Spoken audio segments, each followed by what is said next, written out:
السلام علیکم۔ آج ہم بات کریں گے بنگلہ دیش میں ہونے والے اسٹوڈنٹ کی طرف سے پروٹیسٹ کی، جس میں ملٹری کرفیو لگا دیا گیا ہے اور اسکول اور کالجز بند کر دیے گئے ہیں۔ موبائل اور انٹرنیٹ سروس بھی بند کر دی گئی ہے۔ آج ہم آپ کو اسی پروٹیسٹ کے بارے میں بتائیں گے۔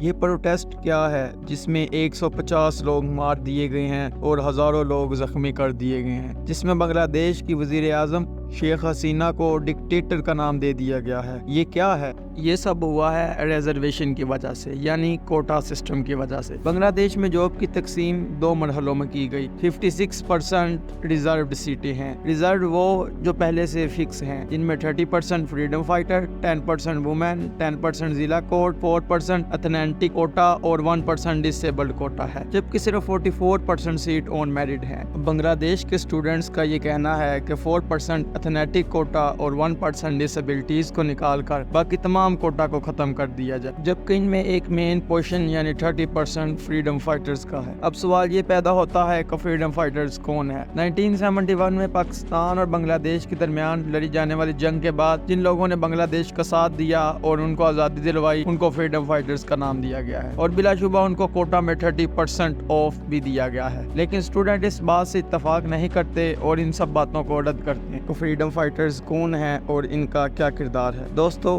1971 سے پہلے بنگلہ دیش اور پاکستان ایک ہی ہوتے تھے۔ بنگلہ دیش کو ایسٹ پاکستان اور پاکستان کو ویسٹ پاکستان کا نام قرار دیا گیا تھا۔ بنگلہ دیش چونکہ ایک زرعی زمین اور آبادی تھی، اس لیے ان کا ایکسپورٹ میں سے 59% حصہ تھا، جبکہ ویسٹ پاکستان کا 41%۔ لیکن مسئلہ یہاں پیدا ہوا جبکہ ایسٹ پاکستان کی طرف سے ویسٹ پاکستان کو صرف 25% انویسٹمنٹ دی جاتی۔ اگر الیکشن کی بات کی جائے تو 1971 میں ہونے والے الیکشن میں بنگلہ دیش کی 162 سیٹ تھی، جبکہ ایسٹ پاکستان کی 136 سیٹ تھی، اور یہ الیکشن ذوالفقار علی بھٹو اور شیخ مجیب الرحمان کے درمیان ہوا۔ کیونکہ شیخ مجیب الرحمان کا تعلق عوامی لیگ سے تھا، اس لیے انہوں نے بنگلہ دیش سے اکثریت سے ووٹ حاصل کیے اور وہ بنگلہ دیش میں کئی کام کروانا چاہتے تھے۔ لیکن ایسٹ پاکستان کے military officer general Yahya Khan نے اس الیکشن کے رزلٹ کو ماننے سے انکار کر دیا اور ایسٹ پاکستان میں مارشل لا لگا دیا گیا، جس کے بعد یہ جنگ چھڑ گئی اور بالآخر 71 کی جنگ میں انڈین نے بنگالیوں کا ساتھ دیا اور آخرکار بنگلہ دیش نے اپنا الگ ملک بنا لیا، جو کہ انڈر دی لیڈرشپ آف شیخ مجیب الرحمان تھا۔